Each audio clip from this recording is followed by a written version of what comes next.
When did you first get involved actively with the foundation? Well, that's a very interesting question, because I have to say, I remember sitting in hotel rooms with Rick Nelson, John Collar, and Dr. Johnson from Albany, and grading submitted projects for hours, just the four of us. And from there, I guess I was probably in practice 3 years when I got involved. And from there, went to the council of the Research Foundation, and then as vice president and as president. And it was a fun time because we were really trying to get colorectal surgery to be involved in basic research, clinical research, translational research, and developing the types of grants that the foundation began delivering. Heidi Nelson was very strong in that area, led us from a NIH perspective to have career development awards and LPG grants that were meaningful and solicited. And then increasing the size of the research review committees to a large group of people for two reasons. One, to get the work done, and number two was to expand the impact of science at all levels within the society.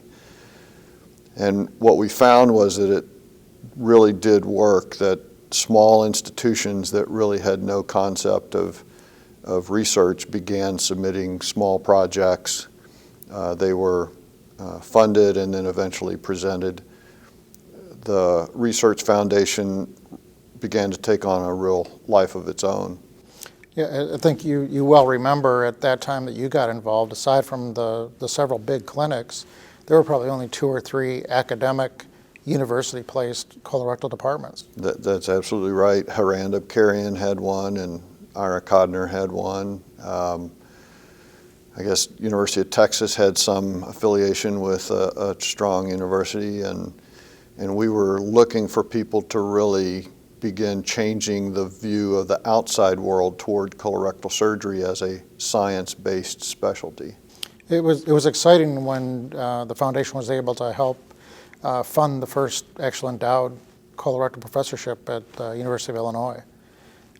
Tori Josephson, and that professorship has now been passed down to Leela Prasad and probably to someone else as he moves on. And that was extremely important in my mind, because it was the first named endowed lectureship of a academic colorectal surgeon in Dr. Abkarian. Ira Codner went on to become the Solon and Betty Gershman Chair, and now there are numerous chairs throughout the United States for colorectal surgeons.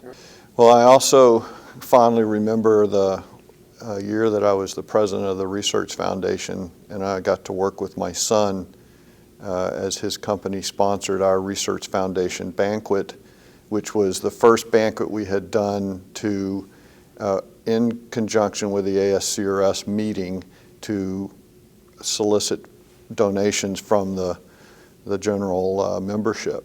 And in Dallas, in the old train station, with Rick Nelson's brass band, and it was a real good time. Everybody got to sit around, and not sure we raised much money, but we at least raised awareness of the Research Foundation and its function.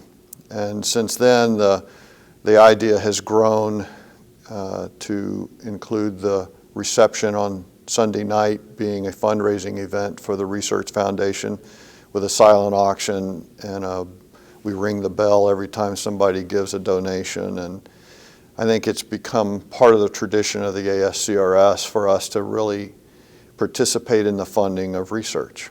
And I don't take full credit, but I take the pride that we've done what we set out to do, that now we think of ourselves as a true funding agency for colorectal surgery research, and we have raised the awareness and the bar for doing colorectal surgery research. There's a big transition right now in terms of the structure of training, the anticipation of the product we're training and how that interacts. Could you share with us what you think your perceptions have been and maybe evolving to now as a chair of surgery? Colorectal surgery has been one of the most introspective groups I've ever worked with. We have always been willing to look and see where we can improve. And because we're a small group, we have been very effective at making those changes rapidly.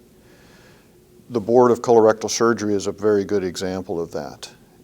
In the 1990s, when Randy Bailey transferred his role as executive director, not executive director, but the exam committee chairman to me, we looked at that as an opportunity to make some changes. And the board actually began a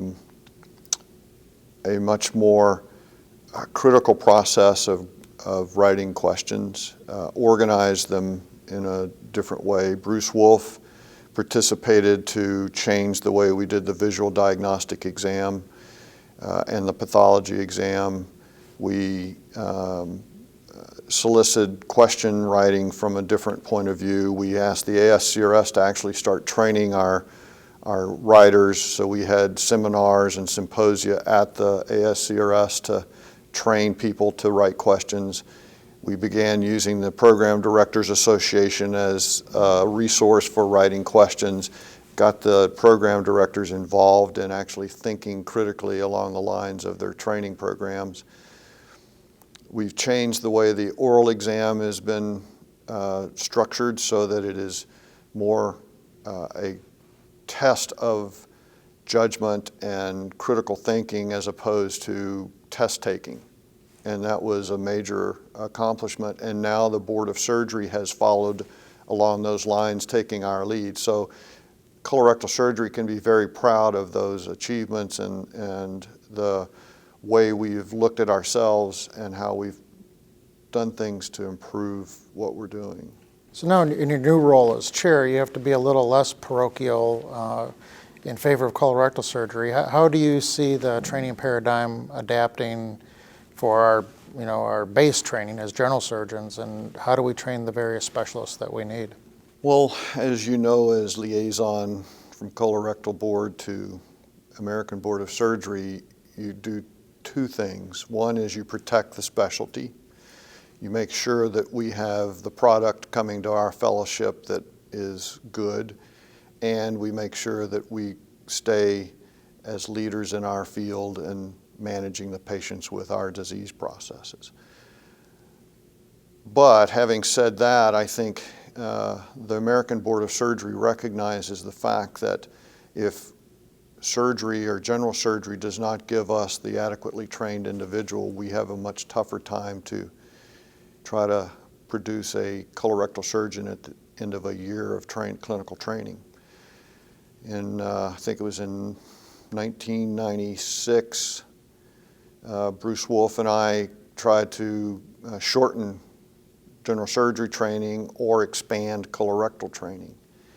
And in the process, we discovered areas that we didn't think we needed as prerequisite training for colorectal surgery, and gave that recommendation back to the board. A blue ribbon committee from the colorectal board listed off the neurosurgery, orthopedics, and vascular and cardiothoracic as sacrificable areas as our trainees go through general surgery, and asked the board if they would give us the opportunity to shorten our training in general surgery and expand the length of time that they actually trained on colorectal. So when they do your interview, you can tell them how the board finally approved the fact that we can expand the GI content during surgery so that colorectal will have better trained individuals entering. Well, as a chief of surgery now, it's very interesting that we hear criticism of training programs. The minimum requirement of 750 cases in a 5-year program with 150 minimum in the 5th year really doesn't provide adequate training. If you look at some of the community-based programs, their trainees are actually getting out with 1,200 to 1,300 cases, and those guys are well trained. The people that are falling short are actually the academic training programs where they've got a thin upper level training area that is probably not providing adequate training. Secondly, the independence in the operating room has disappeared as community hospitals have required attending surgeons' presence at all times, and the charity clinics have gone away. So chief residents don't have the independence for clinical judgment or technical practice. And that shows. When they come to us as colorectal surgery candidates, they have to catch up very quickly. And I think that is an issue that the ACGME, the RRC, and the Board of Surgery have to deal with. Still doesn't mean that we're not finishing some very well-trained colorectal surgeons as they go forward. One of the things that I have tried to do is put some strict criteria on a competent or an adequately trained colorectal surgeon. And when I was president of the society, I started the Operative Competency Committee. Pat Roberts has led that very skillfully. We had the help of Richard Resnick and Helen McRae. And now they have a skills test, a simulation-based test that actually can document that these individuals can do 9 tasks that we feel are the core of colorectal surgery. We still have some ways to go in terms of mid-training milestone development where the actual surgical technique is evaluated by the trainer as the trainee is doing an independent case. And I think Chuck Whitlow is working on that as we speak. But it is clear that the program director signing at the bottom of the page is not always adequate to attest to the fact that that individual has done everything they need to do to be a good colorectal surgeon. And one of the things that I think everybody that serves on the board of colorectal surgery realizes is that we are not training just safe surgeons, we are training experts. And unless we can document that expertise, we probably haven't achieved what we were looking for. One of the major transitions in our clinical practice has been the advanced laparoscopy solutions. Can you talk a little bit about your journey through that, from which I think you trained like I did in open surgery, and it was a lot of on-the-job training? Well, it has been an interesting career because we thought that pouch surgery was going to be the major change in our generation's skill set when we first started colorectal surgery. And in 1991, I remember sitting in a lecture that Nat Soper gave at Washington University, and he made an offhand comment that one of these days Jim Fleshman will be doing laparoscopic colectomy, and I let out a belly laugh because there was no way. And in the process of working with him in a dog lab at WashU, I realized this was feasible. Same time you were realizing it was feasible in your institution, and Larry Whalen was doing the same thing at Cornell and Columbia, and Jeff Milsom was off doing it. And the most vivid memory I have is of every established colorectal surgeon, including Dr. Rick Billingham, who has been the most severe critic of all laparoscopy for the majority of his career, going to training courses in Florida to work on pigs or cadavers.